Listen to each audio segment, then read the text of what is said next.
Assalamualaikum warahmatullahi wabarakatuh. Salam sejahtera bagi kita semua.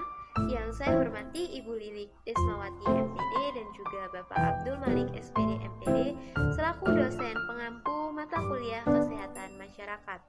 Di sini kami dari kelompok 9 izin memaparkan hasil diskusi dari kelompok kami tentang kesehatan reproduksi remaja yang beranggotakan Risma dan Nia Rahmah dengan NIM 006, Tanisa Hasdiani dengan NIM 039, dan saya sendiri Monika Ayu Tri Utami dengan NIM 069. Baik, saya akan menjelaskan tentang kesehatan reproduksi. Nah, kesehatan reproduksi yaitu suatu keadaan sejahtera fisik, mental, dan sosial secara umum, dan tidak semata-mata itu bebas dari penyakit atau pencatatan dari semua hal yang berkaitan dengan sistem reproduksi serta fungsi dan prosesnya. Nah, pada masa remaja yaitu masa di mana tumbuh ke arah kematangan. Nah, kematangan yang dimaksud itu bukan hanya kematangan fisik saja, tetapi juga kematangan sosial dan psikologis. Masa remaja adalah masa transisi yang ditandai oleh adanya bentuk perubahan fisik, emosi, dan psikis. Nah, masa remaja yaitu suatu periode masa kematangan organ reproduksi manusia yang sering disebut dengan masa peralihan. Nah, masa remaja merupakan periode peralihan dari masa anak-anak ke masa dewasa. Terima kasih. Materi selanjutnya akan dijelaskan oleh rekan saya. Baik, terima kasih. Nah, tadi setelah kita mengenal itu apa sih sebenarnya pengertian dari kesehatan reproduksi remaja, tapi kita juga harus nih mengenal siapa sih remaja itu, apa sih remaja itu, siapa yang bisa dikatakan remaja. Remaja itu merupakan masa peralihan dari usia anak-anak hingga menuju usia dewasa. Nah, pada masa usia ini bisa dikatakan manusia itu sedang mengalami masa transisi. Usia remaja itu dibagi menjadi 3 periode, yaitu ada remaja awal, remaja tengah, dan remaja lanjut. Nah, setiap tahapan ini mengikuti pola-pola yang konsisten untuk setiap individu. Walaupun setiap tahapan mempunyai ciri tersendiri, tetapi tidak mempunyai batas yang jelas, karena proses tumbuh kembang itu berjalan berkesinambungan. Adapun ciri-ciri dari yang pertama, masa remaja awal. Nah, masa remaja awal ini dikategorikan seseorang itu dapat kategorikan remaja awal itu sekitar usia 11 sampai dengan 13 tahun. Ciri-cirinya apa? Secara psikis, ia ingin bebas, lebih dekat dengan teman sebaya, mulai berpikir abstrak, dan lebih banyak memperhatikan keadaan tubuhnya. Artinya dia sudah mulai memperhatikan bagaimana penampilannya. Mungkin bagi yang perempuan itu bisa sudah mulai mengenal bagaimana cara memakai lipstik, bagaimana dia berdandan, seperti itu. Lalu pada yang kedua, masa remaja pertengahan, yaitu usia 14 hingga 16 tahun. Ciri-cirinya, dia sudah mulai mencari identitas diri, timbul keinginan untuk berkencan, berhayal tentang seksual, mempunyai rasa cinta yang mendalam. Lalu pada masa usia lanjut, yaitu remaja akhir pada usia 17 hingga 20 tahun. Nah, di usia ini, mereka-mereka itu sudah mampu untuk berpikir abstrak, lebih selektif dalam memilih teman, dan mempunyai citra jasmani dirinya. Jadi sudah mulai menemukan citra di jasmani dirinya, siapa dirinya, mau apa dia, apa cita-cita dia, dan dapat mewujudkan rasa cinta, mengungkapkan kebebasan diri. Nah, setiap tahapan perkembangan itu akan terdapat tantangan dan kesulitan yang membutuhkan keterampilan untuk mengatasinya. Salah satu bentuk wujud dari keterampilan itu yaitu dengan adanya keluarga dan kelompok sebaya yang sportif mendukung remaja agar mereka memiliki kesiapan untuk mengatasi tugas dan tanggung jawabnya sebagai seorang dewasa kelak. Pada usia remaja, mereka sudah mengalami masa pubertas, di mana masa pubertas ini memiliki 2 ciri-ciri, yaitu ada perubahan seks sekunder dan seks primer. Seks primer ini adalah seks yang utama, di mana pada anak laki-laki mulai terjadi mimpi basah, sedangkan pada perempuan mulai terjadi haid atau menstruasi pertama. Untuk tanda seks sekunder pada remaja laki-laki yaitu adanya tumbuh jakun, penis dan buah zakar bertambah besar, terjadinya ereksi dan ejakulasi, suaranya bertambah besar, dada menjadi lebih bidang, berotot, ada kumis dan berjenggot. Sedangkan kalau untuk perempuan, selain dia mengalami haid, yaitu pinggul mulai melebar, Jadi sudah mulai mempersiapkan diri untuk melahirkan. Pertumbuhan rahim dan vagina, adanya tumbuh rambut di sekitar kemaluan. Payudara menjadi lebih besar. Suara perempuan itu melengking, berbeda dengan suara laki-laki. Batas kesehatan reproduksi remaja. Nah, kesehatan reproduksi remaja itu adalah kondisi sehat yang menyangkut sistem, fungsi dan proses reproduksi yang dimiliki oleh remaja. Pengertian sehat di sini tidak semata-mata bebas penyakit atau bebas dari kecacatan, namun juga sehat secara mental serta sosial kultural. Nah, remaja perlu mengetahui kesehatan reproduksi agar memiliki informasi yang benar mengenai reproduksi serta berbagai faktor yang ada di sekitarnya. Dengan informasi yang benar, diharapkan remaja ini memiliki sikap dan tingkah laku yang bertanggung jawab mengenai proses reproduksi. Jadi tidak ada penyimpangan dalam proses reproduksi tersebut. Kepedulian pemerintah terhadap masalah kesehatan reproduksi remaja juga cenderung semakin meningkat. Nah, salah satu wujud kepedulian pemerintah yaitu sejak tahun 2000 itu pemerintah mulai mengangkat kesehatan reproduksi remaja menjadi program nasional, yang mana ini merupakan sebagai salah satu upaya untuk membantu remaja memiliki status kesehatan reproduksi yang dia mengetahui nih, melakukan pemberian informasi, pelayanan konseling, dan juga pendidikan keterampilan hidup. Kebutuhan real remaja itu bergantung bagaimana latar belakang sosial mereka berada. Sebagai contoh, remaja yang hidup di jalanan akan berbeda kebutuhan informasi dengan remaja yang berada di perumahan untuk kebutuhan reproduksinya. Nah, sehingga pembunuhan ini butuh disesuaikan dengan konteks sosial dan budaya yang dihadapi masing-masing remaja. Namun, secara umum kebutuhan real mereka itu menyangkut hak-hak dasar akan informasi tentang seksualitas dan kesehatan reproduksi. Sebagai contoh yang pertama, penyediaan layanan yang ramah dan mudah diakses bagi remaja tanpa memandang usia, jenis kelamin, status pernikahan, dan situasi keuangan mereka. Yang kedua, adanya dukungan terpenuhinya hak setiap remaja untuk menikmati seks dan ekspresi seksualitas mereka dalam cara-cara yang mereka pilih sendiri.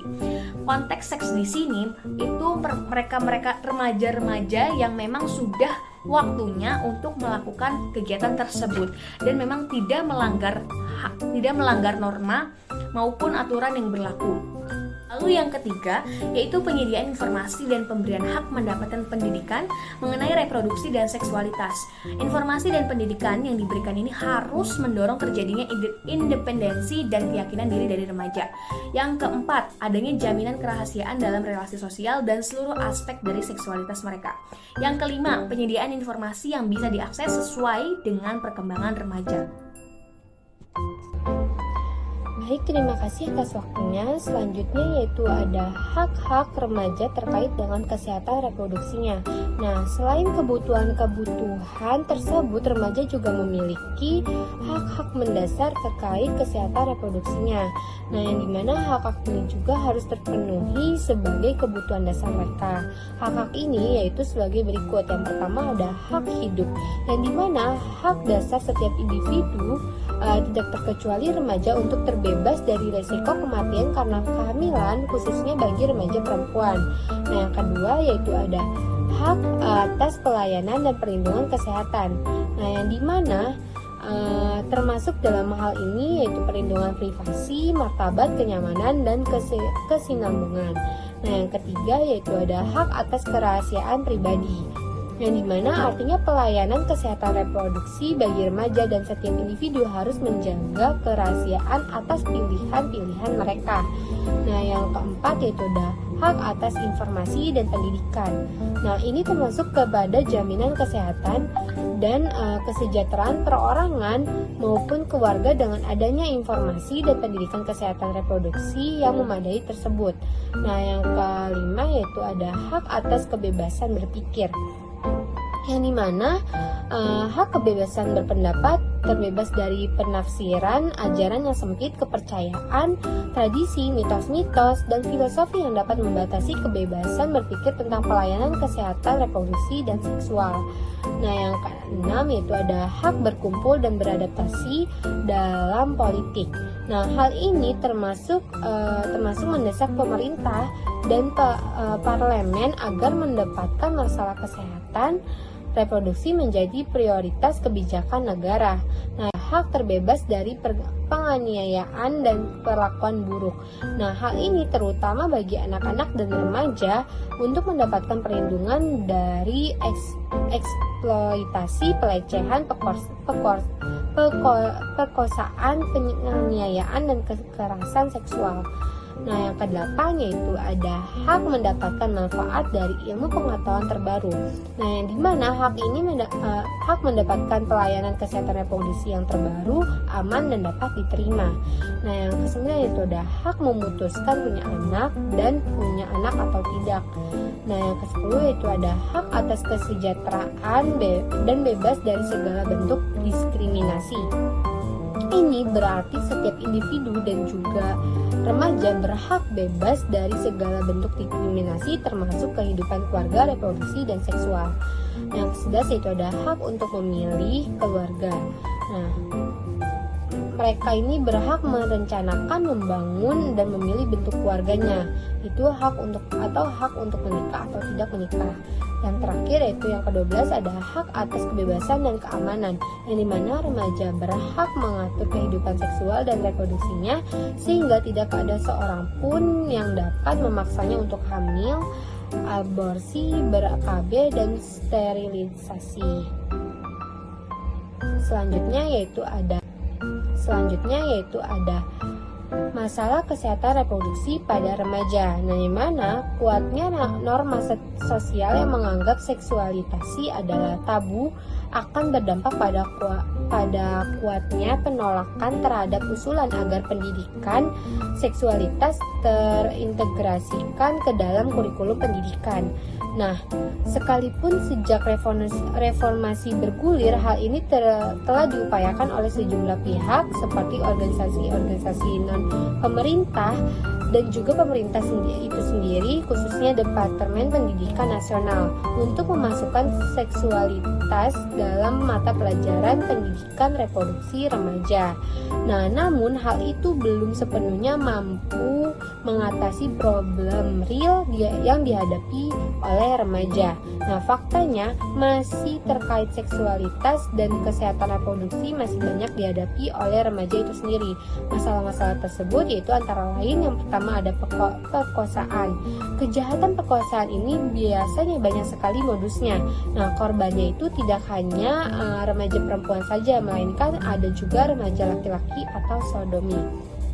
Remaja perempuan ini rentan mengalami perkosaan oleh sang pacar karena dibujuk dengan alasan untuk menunjukkan rasa cintanya.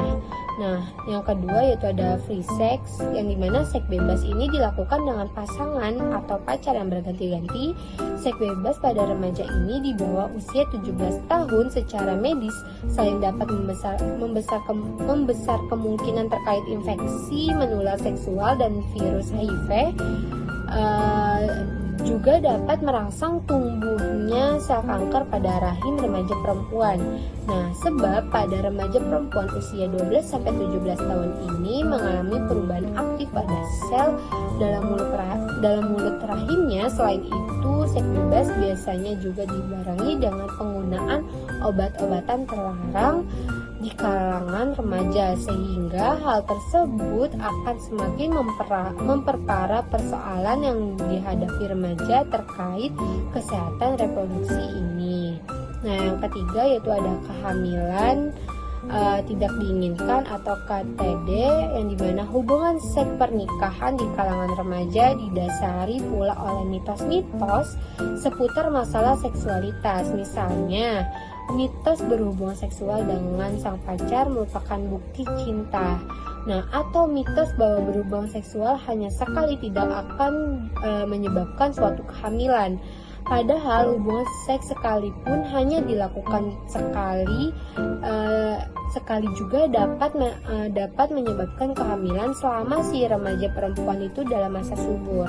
Nah, yang keempat yaitu ada aborsi, yang dimana aborsi ini merupakan keluarnya embrio atau janin dalam kandungan sebelum waktunya. Nah, aborsi ini biasanya tergolong dalam kategori aborsi provokatus atau pengguguran kandungan yang sengaja dilakukan. Namun begitu ada juga yang keguguran yang terjadi secara alamiah atau aborsi spontan. Nah, hal ini terjadi karena berbagai hal, antara lain karena kondisi si remaja perempuan yang mengalami KTD umumnya tertekan secara psikologis karena secara psikososial ia belum siap menjalani kehamilannya. Kondisi psikologis yang tidak sehat ini akan berdampak pula pada kesehatan fisik yang tidak menunjang untuk melangsungkan kehamilan. Nah, yang kelima yaitu ada perkawinan dan kehamilan dini. Nah, di mana nikah dini ini khususnya terjadi di pedesaan. Di beberapa desa, dominasi orang tua biasanya masih kuat dalam menentukan perkawinan anak, dalam hal ini remaja perempuan. Alasannya terjadi pernikahan dini adalah pergaulan bebas seperti hamil di luar pernikahan dan alasan ekonomi. Nah, remaja yang menikah dini baik secara fisik maupun biologis belum cukup matang untuk memiliki anak, sehingga rentan menyebabkan kematian anak dan ibu pada saat melahirkan. Perempuan dengan usia kurang dari 20 tahun yang mengalami kehamilan sering mengalami kekurangan gizi dan anemia. Nah, gejala ini berkaitan dengan distribusi makanan yang tidak merata antara janin dan ibu yang masih dalam tahap proses pertumbuhan. Nah, yang keenam yaitu ada IMS, infeksi menular seksual, atau PMS, penyakit menular seksual, dan HIV. Ini sering disebut juga penyakit kelamin atau penyakit yang ditularkan melalui hubungan seksual. Nah, sebab IMS dan HIV ini sebagian besar menular melalui hubungan seksual, baik melalui vagina, mulut, maupun dubur. Nah, untuk HIV sendiri biasanya menular dengan transfusi darah dan dari ibu pada janin yang dikandungannya. Dampak yang ditimbulkannya juga sangat besar sekali, mulai dari gangguan organ reproduksi, keguguran, kemandulan, kanker leher rahim, hingga cacat pada bayi dan kematian. Nah, untuk slide selanjutnya yaitu ada kesehatan reproduksi pada remaja. Nah, ruang lingkup masalah kesehatan reproduksi perempuan dan laki-laki menggunakan pendekatan siklus kehidupan berdasarkan masalah yang terjadi pada setiap fase kehidupan. Maka upaya-upaya penanganan masalah kesehatan reproduksi pada remaja ini merupakan sebagai berikut. Yang pertama ada gizi seimbang, yang kedua ada informasi tentang kesehatan reproduksi, yang ketiga ada pencegahan kekerasan termasuk seksual, yang keempat ada pencegahan terhadap tergantungnya nafsa, yang kelima ada pernikahan pada usia wajar, yang keenam ada pendidikan dan peningkatan keterampilan, dan yang terakhir ada peningkatan penghargaan diri. Baik, sekian dari saya kembalikan kepada moderator. Baik, terima kasih teman-teman kelompok 9 yang telah memaparkan materi tentang kesehatan reproduksi remaja. Di sini saya sedikit menyimpulkan bahwa kesehatan reproduksi remaja adalah suatu kondisi sehat yang menyangkut sistem, fungsi, dan proses reproduksi yang dimiliki oleh remaja. Nah, pengertian sehat di sini itu tidak semata-mata bebas dari penyakit atau kecacatan, namun juga sehat secara mental serta sosial kultural. Nah, remaja itu juga perlu mengetahui kesehatan reproduksi agar memiliki informasi yang benar mengenai proses reproduksi serta faktor yang ada di sekitarnya. Dengan informasi yang benar, diharapkan remaja memiliki sikap dan tingkah laku yang bertanggung jawab mengenai proses reproduksi. Sekian presentasi dari kelompok 9. Apabila ada salah kata mohon dimaafkan. Wassalamualaikum warahmatullahi wabarakatuh.